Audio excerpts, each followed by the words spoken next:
Bonjour à tous. Un club de lecture aujourd'hui avec Philippe Djian dans son nouveau roman Sans compter, publié chez Flammarion. L'écrivain, auteur de 37.2 le matin, de Haut, prix Interallié ou encore de Double Nelson, décrit un univers, non, ou plutôt un hiver d'ailleurs. C'est une saison qui ouvre ce livre, un hiver meurtrier, et il renoue avec le noir et le mystère. Un polar qui ne dirait pas son nom et qui flirte avec le fantastique. Parolier de Stéphane Escher, il vient de signer plusieurs chansons du dernier album, Ode du chanteur suisse.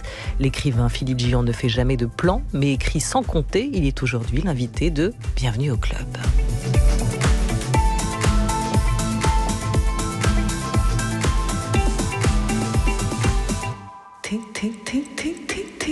Une émission programmée par Henri Leblanc avec Corinne Amar, préparée par Didier Pinault avec Laura Dutèche-Pérez et Sacha Mattei. Réalisation Félicie Faugère avec Dalia à la technique. Et bonjour Philippe Djian. Bonjour. Bonjour. L'incipit de Sans compter. Un froid de canard, un vent qui souffle en bourrasque, chargé d'humidité. Un roman, ce sont d'abord des personnages pour vous ou une atmosphère, comme vous avez fait le choix de l'introduire avec cet incipit, ou les deux? Est-ce que tout est lié, comme le dit le narrateur ?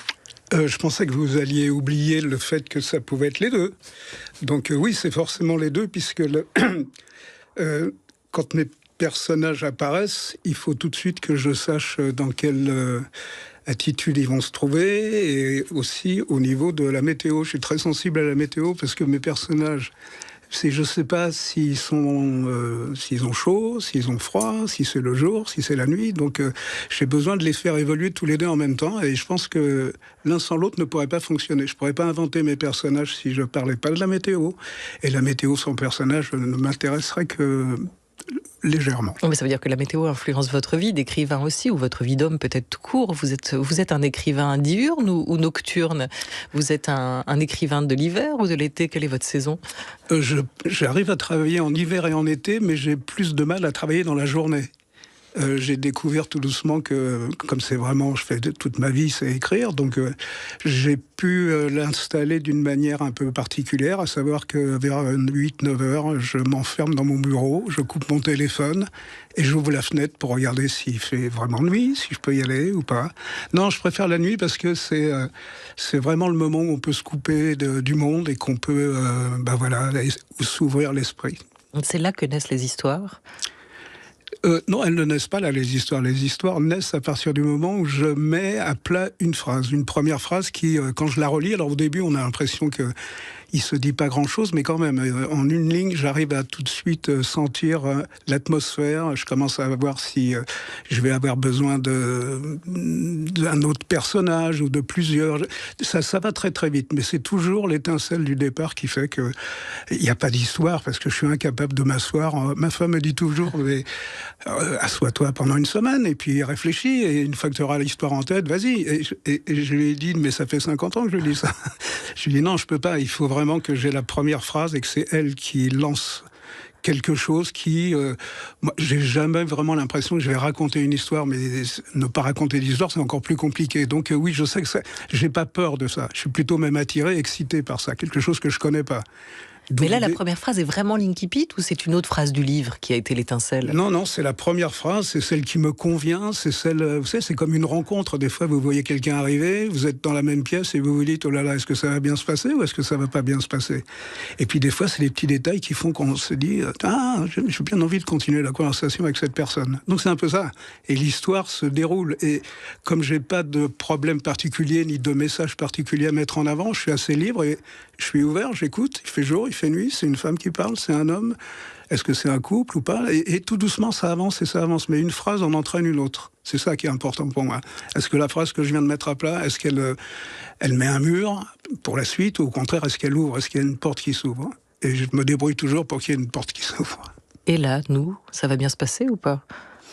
Si ça va bien se passer, quoi? Ouais. Cette rencontre, la première phrase qui s'est écrite dans votre tête. Il vaut mieux, parce que je sais ça va bien se passer, cette discussion, ou pas? En même temps, je me dis, il vaudrait mieux que ça se passe plutôt bien, parce que ça va pas être réglé en 3 minutes. Donc ça va être des mois de travail, et je vais me retrouver dans une ambiance et une atmosphère que je mets en place, à moi de faire en sorte que je suis capable de vivre ça pendant des mois. Non, je vous parlais de notre discussion. Est-ce que vous pensez que la rencontre va bien se passer? Ça démarre très bien, tout va bien. Ouf. Le narrateur, c'est Nathan. Il est marié à Sylvia. Julia. Elle est la fille de Gaby. C'est une poétesse géniale pour le narrateur. Elle est propriétaire aussi du journal L'Éveil, pour lequel lui travaille. Journal passablement en difficulté. Et puis il y a aussi Patrick, l'amant de Gaby, poète maudit. Mais il y a aussi l'histoire de Nicole, la randonneuse, qui a disparu et réapparu à chaque fois sans explication. Il y a celui de son patron, le sénateur. Il y a la mort étrange du beau-père, Robert, l'incendie de sa maison. Et puis il y a cette forme lumineuse qui traverse le jardin. Il y a toute une galerie de personnages dans ce roman, sans compter Philippe Gillian. Il y a toute une galerie de personnages, mais on ne les voit jamais réellement, vos personnages. Vous dites souvent que vous n'êtes pas un portraitiste, que ça ne vous intéresse pas de décrire par le menu détail, par les traits, vos personnages. Qu'est-ce qui vous intéresse chez eux? Leurs faits et gestes? C'est la manière dont ils vont s'exprimer, se rencontrer, se parler, et qu'on va découvrir, parce que l'idée, c'est pas de tout raconter en avance, puisque je sais même pas ce qui va se passer. C'est simplement voir vers où ça va. Vers où c'est un peu... J'ai toujours pensé qu'écrire un roman, c'était un petit peu, vous savez, des gens qui sont sur un traîneau, il y a des chiens devant, comme ça, qui courent pour entraîner la machine. Et je me dis, il faut à la fois que je leur laisse une certaine liberté, mais pas trop. Donc il faut que j'ai un moment d'observation quand même. Donc je les laisse faire un tout petit peu ce qu'ils veulent. C'est comme si je les mettais dans une boîte. Alors il y en a qui se débrouillent à l'intérieur de la boîte, puis il y en a toujours quelques-uns qui veulent sortir de la boîte. Et je regarde, je laisse faire un petit peu et je vois où ça m'amène. Si ça va trop loin, je les reprends et je les remets dans la boîte. Et donc je les laisse faire un petit peu ce qu'ils veulent, parce que ce qui m'intéresse, c'est comment ils vont se parler. J'évite de faire ce que je trouve, c'est même un peu dommage, dans ces romans où les dialogues sont faits pour donner des informations, pas forcément avec la personne à laquelle la personne s'adresse, mais avec le lecteur. C'est donc un espèce de dialogue de scénariste, et ça m'intéresse pas, parce que je veux que mon lecteur découvre mes personnages en même temps que moi, et qu'il avance avec moi. Donc, c'est un peu ça l'idée.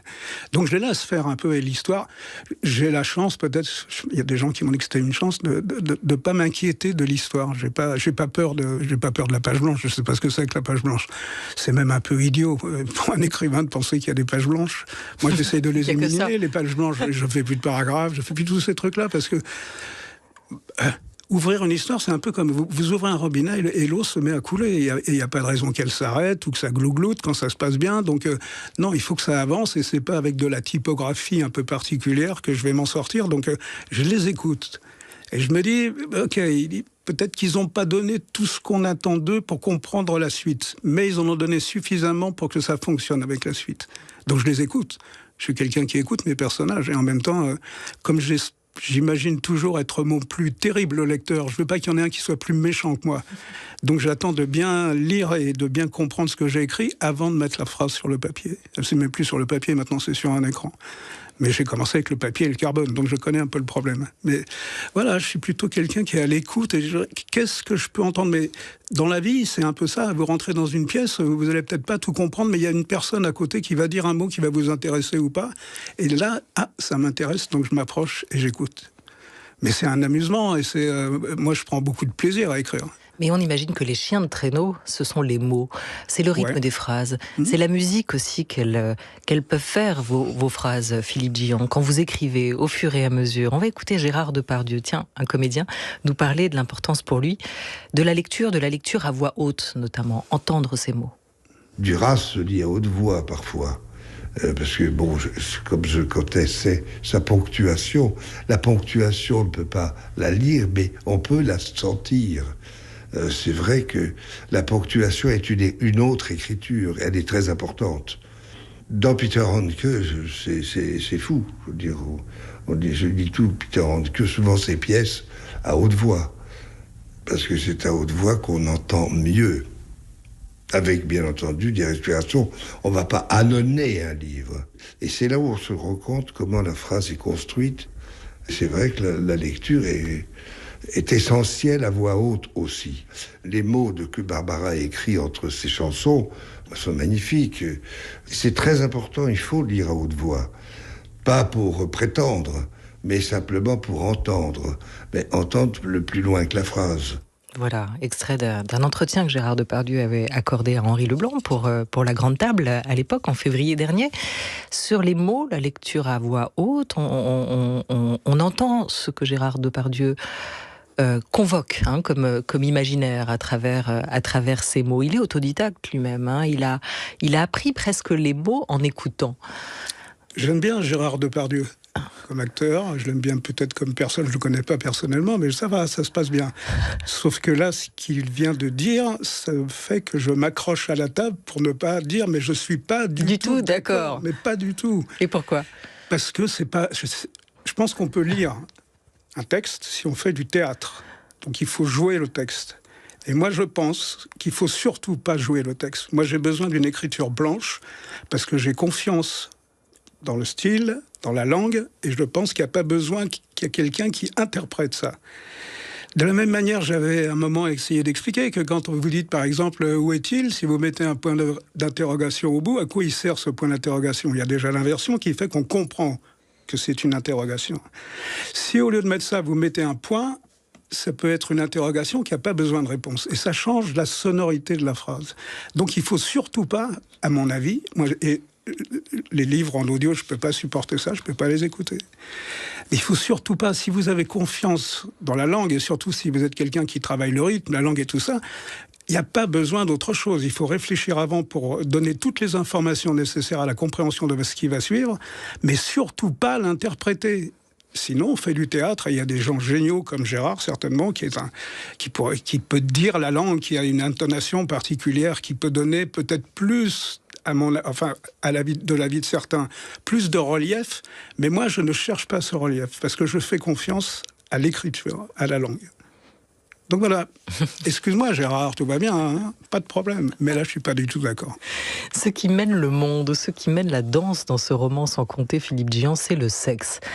Alors, pas le sexe de 37,2, on n'est plus dans les années 80, vous avez aujourd'hui 73 ans. Voilà. Dans ce roman, la chair est triste, hélas, comme nous dirait Ovidie, c'est le titre qu'elle a donné à son nouveau livre qui vient de paraître chez Julliard. Vous partagez ce constat ? Non, je ne suis pas d'accord. Je ne pense pas que la chair est triste dans le roman. Je pense qu'elle est différente. Et il y a un des personnages qui explique à un moment que quand on met le sexe de côté, tout va mieux. Et ça, elle est d'accord avec vous, Ovidie. Donc voilà. Elle est d'accord avec Nathan. Mais évidemment que j'ai écrit des romans quand j'avais 30 ans, ou même un peu avant, et qu'aujourd'hui j'en ai le double ou le triple, je compte même plus. Mais ça va, j'ai fait ça, je me suis amusé. L'autre fois, j'ai retrouvé un livre où quelqu'un avait écrit un livre sur moi où il y avait des choses, et il y avait des extraits de mes premiers bouquins. Et je me disais, mais c'est pas possible que tu aies pu lire des horreurs pareilles, dans le sens trop sexuel, mais j'étais jeune, il faisait beau, les filles étaient sympas, ça se passait plutôt bien, j'avais envie de vivre, et j'ai toujours envie de vivre d'ailleurs, mais pas de la même manière. Il y a quelque chose derrière moi qui est mon passé, qui est ma jeunesse, et non seulement je la renie pas, mais je la préserve, mais je veux pas répéter. Il y a une autre manière de... Là, ça m'a amusé, par exemple, de trouver... Je savais pas trop comment j'allais me débrouiller, mais évidemment, moi, quand il y a un homme et une femme dans la même pièce, ça me pose un problème s'ils font rien. Donc là, l'idée, c'était... qu'est-ce que je peux faire pour que mon personnage, à un moment, puisse mettre le sexe de côté, d'autant que c'est un beau garçon, je dis quand même, qui ressemble à Joaquin Phoenix dans ses Bons Jours. Ouais. Donc on se dit, le pauvre.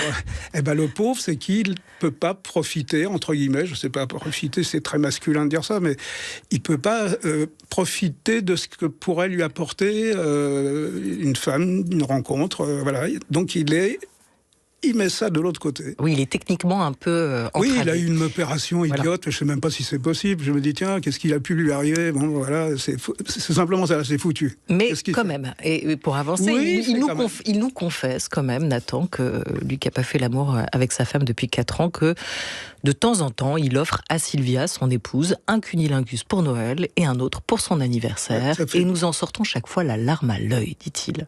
Et je pense même qu'il est trop humble par rapport à ça, parce que oui, il y a 2 dates un peu précises, mais il y a des petits encas aussi, il y a des choses. Et puis aujourd'hui, j'arrête pas de lire des choses qui m'auraient vraiment étonné, qui m'étonnent plus maintenant, mais qui m'auraient vraiment étonné quand j'écrivais 37.2 et tout ça. C'était que la pénétration, c'était pas une obligation, et qu'on pouvait être... Là, ce que j'aimais, par exemple, dans mon personnage avec sa femme, donc il peut plus avoir de rapport avec elle, c'était qu'ils sont quand même dans la même chambre, qu'ils ont des lits jumeaux, et qu'il y a un petit espace entre les 2 lits, mais qu'ils peuvent s'endormir en se donnant la main. Le sexe n'est plus là, mais il y a autre chose. Peut-être que si le sexe avait été là, il n'y aurait pas cette prise de main de son compagnon. Et ça me plaît. Je dis, voilà, ça, c'est de l'amour. Ça, c'est vraiment un sentiment très profond. S'il avait été simplement couché avec elle avant de s'endormir, et je me tourne de l'autre côté, puis je peux même encore fumer une cigarette en me foutant de savoir si ça la gêne l'odeur du tabac. Non, là, ils sont couchés l'un à côté de l'autre. Ils ne peuvent plus faire ce que beaucoup d'autres font, mais ils se donnent la main. Voilà, et ça lui permet de comprendre des choses. Qu'est-ce que je vais accepter de cette femme si elle va chercher ailleurs ce que je ne peux plus lui donner? Alors soit on divorce, soit on s'engueule, soit... Et non, on peut aussi se coucher, se donner la main en disant « je comprends ça, je comprends ». Et ça ne m'empêche pas de t'aimer autant qu'avant, d'une autre manière, mais autant qu'avant. Alors, et ça, moi, ça me touche, ce genre de choses. Bah oui. Et il y a des petits moments où lui-même est émoustillé aussi, c'est quand il entend notamment sa belle-mère réciter ses poèmes. Pourquoi certains ont la grâce et d'autres pas, se demande Nathan, votre narrateur dans Sans compter, Philippe Djian, à propos de Gaby, sa belle-mère. L'un des meilleurs poètes d'aujourd'hui, écrivez-vous. La grâce, c'est une expression que vous aviez déjà utilisée à propos d'un auteur que vous adorez, qui est Raymond Carver. À quoi ça tient, la grâce? Grande question, je ne sais pas à quoi ça tient, et je pense que c'est au moment où on ne peut plus l'expliquer que ça prend toute son importance, et je serais incapable de vous dire pourquoi je suis des fois transporté par l'écriture et par la poésie, et à un point, je me suis demandé un jour si j'avais si j'avais pris autant de plaisir dans ma vie d'homme qu'à travers de la poésie. Je pense que la poésie, même l'écriture, il y a des auteurs qui me suivent et qui me suivront jusqu'au bout. Mais non, des émotions aussi fortes que ça, non. Ça ne veut pas dire que les autres ne sont pas intéressantes. Moi, je suis marié avec la même femme depuis 50 ans, tout va bien, on s'aime, et en même temps, elle me donne ce cadeau d'avoir été la femme de 18 ans que j'ai espéré, la femme de 30 ans que j'ai espéré, la femme de 50 ans. Voilà, et je suis émerveillé par ça. Mais l'écriture, c'est encore un autre truc, parce que c'est comme un plaisir solitaire, quelque part. C'est pas le rapport avec un autre. Sinon, oui, avec l'auteur, mais l'auteur, il n'est pas là. Donc, on se débrouille avec ce qu'il nous a donné. Et des fois, moi, ça me transporte. Et je dis, même au niveau de la nature, et je suis quelqu'un qui aime vraiment la nature. Je ne peux pas habiter à Paris, j'en ai marre de Paris, je ne peux plus supporter ça. Mais il y a des émotions comme ça qui dépassent... la beauté du monde et tout ça, parce que la beauté humaine, je trouve que quand on va vraiment au fond, elle est incroyable. Et ça me fait du bien, et ça me... Voilà, mais c'est inexplicable, je ne sais pas pourquoi. Elle est peut-être pas si solitaire, cette expérience de l'écriture, d'autant que vous vous dites aussi habité par tous les livres des autres, par ceux que vous avez lus. J'aimerais bien juste qu'on ouvre un instant les portes de votre bibliothèque, 20 ans après Ardoise, qui était paru chez Julliard en 2002, où vous évoquiez justement vos écrivains favoris, Salinger, Raymond Carver, Faulkner, Hemingway, Kerouac, Herman Melville. L'Amérique, c'est votre première patrie littéraire? Je suis toujours un peu étonné quand on me dit ça, parce que c'est pas moi, c'est toute ma génération. C'est-à-dire, quand moi j'avais 18 ans, 19 ans, 20 ans, ce qui se passait en France ne m'intéressait pas. Pourquoi ? Parce que la musique qui se passait, qui m'intéressait, qui transformait le monde à ce moment-là, venait des États-Unis.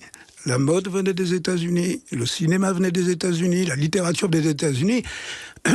Pour dire des choses un peu plus simplement et un peu plus bêtement, moi, la police, à l'époque, quand j'étais plus jeune et qu'il y avait des manifestations, des trucs comme ça, c'était les types, le flic arrivait en vélo, avec sa cape, son képi, et de l'autre côté de l'Atlantique, il y avait des types qui arrivaient avec des superbes voitures, ça faisait un bruit infernal, et c'était un autre monde qui s'ouvrait. Et ce monde-là, il était un peu compliqué à appréhender. Par exemple, j'ai retrouvé près de chez moi, il y a quelqu'un qui s'est installé, ça m'a fait vraiment plaisir, c'est Bernard Lenoir. Et Bernard Lenoir, c'était quelqu'un qui ouvrait, pas à moi, pas qu'à moi, mais à toute ma génération, les nouvelles musiques, les choses qu'il fallait trouver en import, c'était compliqué. Quand j'ai voulu m'acheter mon premier blue jean, il fallait que je monte à Barbès et que je passe une semaine à frotter pour qu'il ait l'air un peu délavé. Et tout ça, il fallait le gagner. Il fallait écouter Bernard Lenoir le soir, qui lui-même avait été écouter ce qui se passait aux États-Unis. Et voilà, mon monde se remplissait de choses que rien en France ne pouvait égaler. Et je suis désolé parce que c'était certainement un peu stupide. Je suis passé à côté d'auteurs très intéressants français dont je ne pouvais même pas ouvrir les livres. Mais pourquoi ? Pas parce que j'avais pas envie de lire, mais parce que je trouvais de l'autre côté des choses qui me transportaient. Kerouac, c'était qu'est-ce qu'on fait de sa vie ? Qu'est-ce qu'on fait avec... Comment on parle aux autres ? Quelle est la philosophie qui vous intéresse ? Vers quoi vous voulez aller ? Et tous ces gens-là me transportaient. Et c'était pas le cas en France, mais pour un type qui avait 18 ans ou 20 ans à l'époque. Et le noir, c'est Biarritz, hein, je crois. C'est oui, la côte. Il est même à Bidart, il est juste à côté. Donc, l'Atlantique, et de l'autre côté... Ben voilà, donc on se retrouve entre personnes qui parlent le même langage. Exactement. Diriez-vous, comme Raymond Carver, l'homme au regard de braise, que...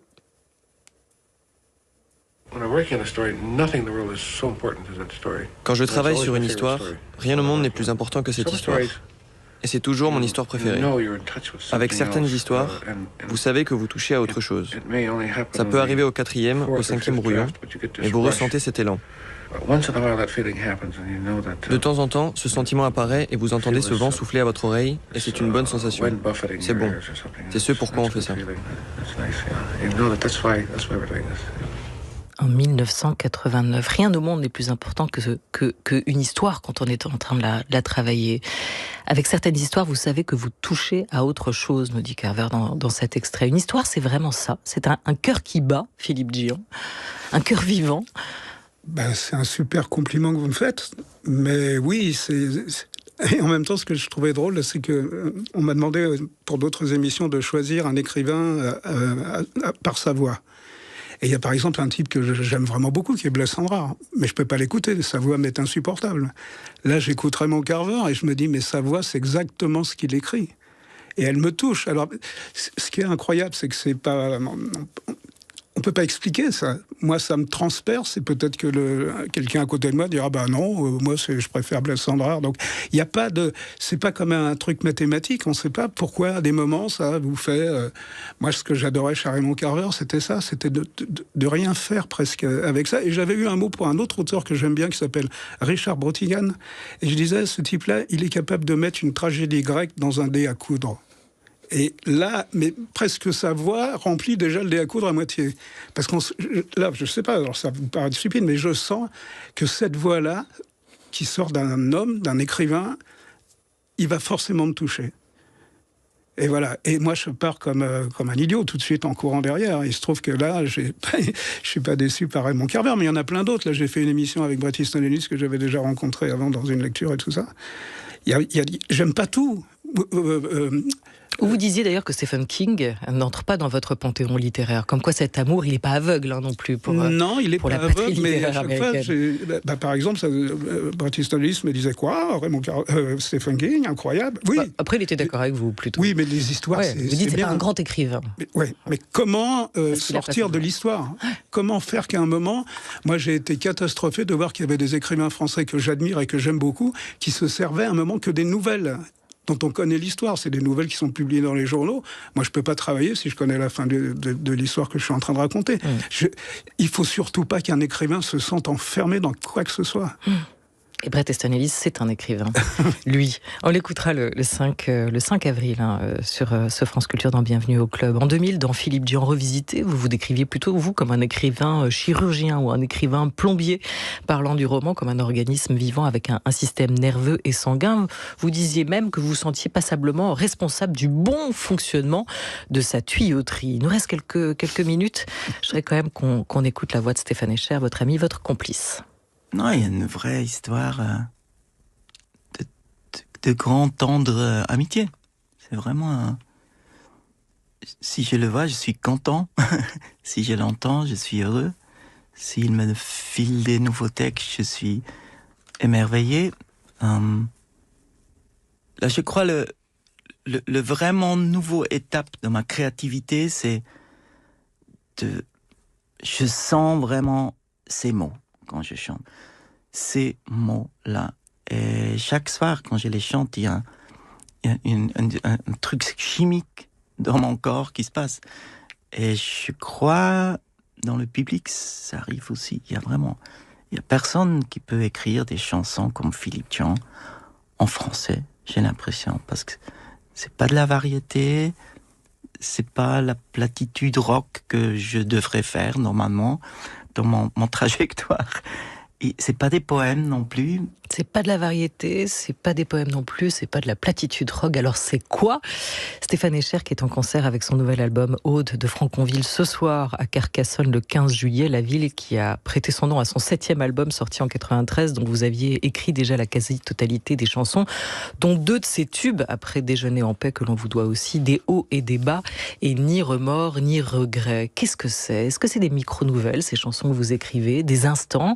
Déjeuner en paix, c'est le cas notamment. Si on se souvient des paroles dont Stéphane Escher disait qu'on n'y comprend rien, mais c'est pas vrai. C'est comme un fragment. Est-ce que c'est des fragments de discours amoureux, par exemple, pour Déjeuner en paix ? Je suis incapable de vous répondre précisément. Déjà, là, je suis sorti j'étais couché sous le bureau avec le rouge aux joues en entendant ce qu'il racontait. Donc non, c'est ce que j'ai envie d'entendre, en fait. J'essaye toujours. Je crois qu'il faut déjà, pour les livres, c'est ce que je me dis. Je me dis, écris les livres que tu as envie de lire.